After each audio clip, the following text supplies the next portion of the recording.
The gospel for today is taken from Mark chapter 9, verses 30 through 37. Jesus and the disciples went on and passed through Galilee. He did not want anyone to know it, for he was teaching his disciples, saying to them, "The Son of Man is to be betrayed into human hands, and they will kill him. And 3 days after being killed, he will rise again." But they did not understand what he was saying, and were afraid to ask him. Then they came to Capernaum. And when he was in the house, he asked them, "What were you arguing about on the way?" But they were silent, for on the way they had argued with one another who was the greatest. He sat down, called the 12, and said to them, "Whoever wants to be first must be last of all and servant of all." Then he took a little child and put it among them. And taking it in his arms, he said to them, "Whomever welcomes one such child in my name welcomes me, and whoever welcomes me welcomes not me, but the one who sent me." The gospel of your Lord. The sermon today that Pastor Colin supplied me with, I think, is one we can all extremely relate to, especially as we age and maybe we lose that why to the world. Grace to you and the peace of God from the Father, from the crucified, risen, and ascended Lord Jesus Christ. The Australian writer, Rainer Maria Rilke, is best known for intense poetry and his volumes of correspondence, including Letters to a Young Poet. But he also wrote a book of children's stories titled Stories of God. The first story begins with the narrator running into a neighbor and inquires after her 2 daughters. You know, the neighbor responds. They've both reached that age where children, when they ask all day long, what? Why?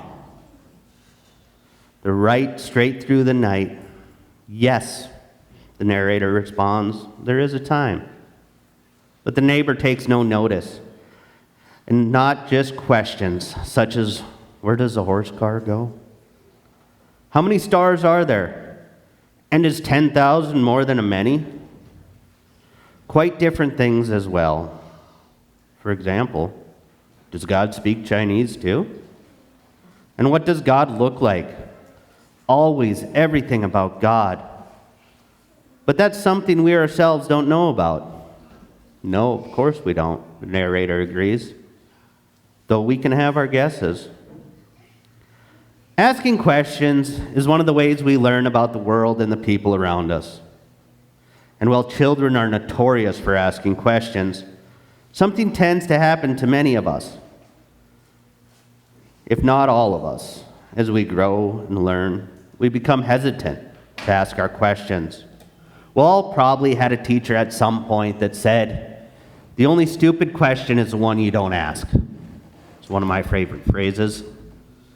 But the truth is, sometimes asking a question, especially in front of a group of people, makes us feel uncomfortable and insecure.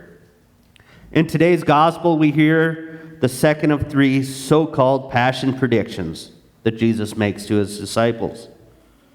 Each time, Jesus tells the disciples exactly what's going to happen to him when they go to Jerusalem. He will be betrayed, he will be killed, and he will rise again. Now, clearly, the disciples didn't understand what he was talking about. And honestly, how could they? They were just starting to grasp that Jesus might be a more brilliant teacher and a miracle worker. In chapter 8, Peter correctly identifies Jesus as the Christ, the Messiah. At the beginning of chapter 9, just before today's story, 3 of the disciples went up on a mountain and saw Jesus transfigured. So they are beginning to grasp that Jesus is unique, that he might even be the Messiah that God's people have anxiously awaited to set them free from their Roman oppressors. But that's the kind of Messiah they expected, a warrior, a liberator, not someone who gets betrayed and killed and rise again. What could that possibly mean?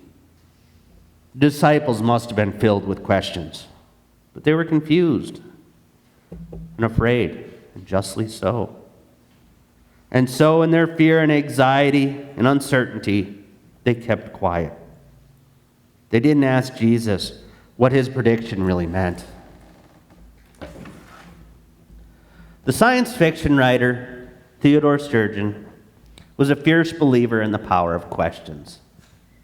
In an article entitled, "Ask the Next Question," Sturgeon writes, "Every advantage this species has ever made is a result of someone, somewhere, looking at his world, his neighborhood, his neighbor, his cave, or himself, and asking the next question. Every deadly error this species has commanded, every sin against itself and its high destiny, is a result of not asking the next question, or if not listening to those who do ask it." Although, at first, they may not seem directly related, the disciples' fear of asking the next question is directly correlated to their argument over petty issues of rank and status. As one commenter puts it, when the disciples avoid asking hard questions, they focus on posturing about who is right. Fortunately, Jesus shows us through his life that greatness does not come from proving that we are superior to others, but from willingly choosing the path of descent, from associating, just as Jesus did, again and again. With the least and the lost of the last, to love our neighbors, no matter rank or status. At this point, Jesus makes when he says, "Whomever wants to be first must be last of all and servant to all." To illustrate this point, he puts a child in front of them and continues, "Whomever welcomes such child in my name welcomes me, and whoever welcomes me welcomes not me, but the one who sent me." Now, in the ancient times, children weren't just vulnerable because they depended on adults for survival. Children had no legal protection, no status, no rights. They were physically and culturally the lowest of all people, with nothing to offer anyone in terms of honor or status, which meant, if not more, in that culture than in ours. So for Jesus to tell his disciples, who had just been arguing amongst themselves about which one of them is the greatest, what to welcome him, they must welcome a lowly child. This turns all their ideas up about greatness upside down. So that brings up a bigger question, conversation among the disciples and among ourselves. If we're being honest, questions of faith and life, it brings the cross and the significance of Jesus on the cross front and center. Jesus died on the cross and rose again so that we, the lowly children, could come to Jesus and receive the gifts of new life, love, and forgiveness of sin. With the promise of Jesus' death and resurrection, the sting of death and sin is taken away.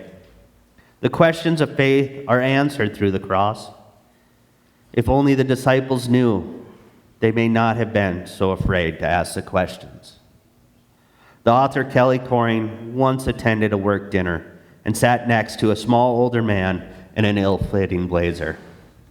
The evening started off brutally boring. The conversation just couldn't get any traction. But then someone mentioned Cambodia, and Kelly's husband asked the man if he'd ever been there. "Yes," the man said.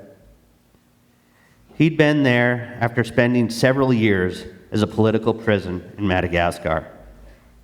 For 32 months, one cell with rats everywhere. Suddenly, everyone had questions for the man, and those at the table discovered that he was an undefeated boxing and judo champion, filed 40 patents, and was suing the Dallas Cowboys for the use of his retractable roof design without permission. George Clooney had just optioned the right to the man's life story, Later that evening, Kelly's husband said, "Makes you wonder what else people might tell you if you just keep asking questions." In summary, ask the questions. Have the hard conversations. Love your neighbor as Jesus calls to us, sharing grace, love, and mercy. And don't stop with curiosity. Thanks be to God.